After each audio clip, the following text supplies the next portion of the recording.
इलाफ ई media, most trusted channel. Voting fraud, Modi के पास प्रधानमंत्री बने रहने का कोई नैतिक हक नहीं। सिद्धारमैया, बेंगलुरु, 8 अगस्त।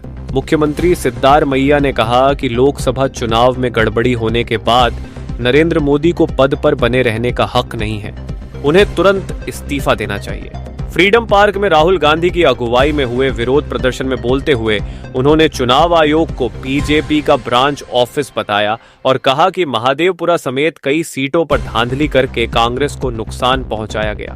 राहुल गांधी ने वोटिंग डेटा और सबूत जनता के सामने रखे और लोकतंत्र व संविधान की रक्षा के लिए आंदोलन शुरू करने का ऐलान किया।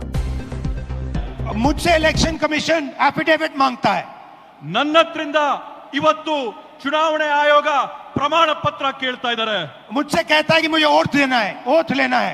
ಅವ್ರು ನನಗೆ ಕೇಳ್ತಾ ಇದ್ದಾರೆ ನಿಮ್ ಮುಂದೆ ಬಂದು ಪ್ರಮಾಣ ಮಾಡಿ ಅಂತ ಹೇಳಿ। मैंने पार्लियामेंट के सामने, पार्लियामेंट के अंदर ओथ लिया है, ನಾನು इस संविधान के सामने ओथ लिया है, इस पर हाथ डाल के वोट लिया है, इस पे हाथ डालकर ओथ लिया है।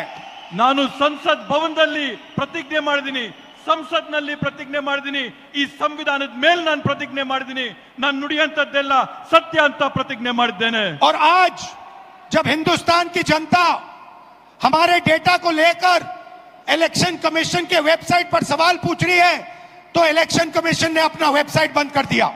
ಇವತ್ತು ನಮ್ಮ ದೇಶದ ಪ್ರಜೆಗಳು ನಮ್ಮ ಒಂದು ಪತ್ರಿಕಾಗೋಷ್ಠಿ ನೋಡಿದ ನಂತರ ಚುನಾವಣೆ ಆಯೋಗದ ವೆಬ್ಸೈಟ್ ಅಲ್ಲಿ ಪ್ರಶ್ನೆ ಮಾಡಕ್ಕೆ ಪ್ರಯತ್ನ ಮಾಡಿದ್ರೆ ಚುನಾವಣೆ ಆಯೋಗದ ವೆಬ್ಸೈಟ್ मध्य प्रदेश, राजस्थान, बिहार के वेबसाइट बंद कर दिए हैं।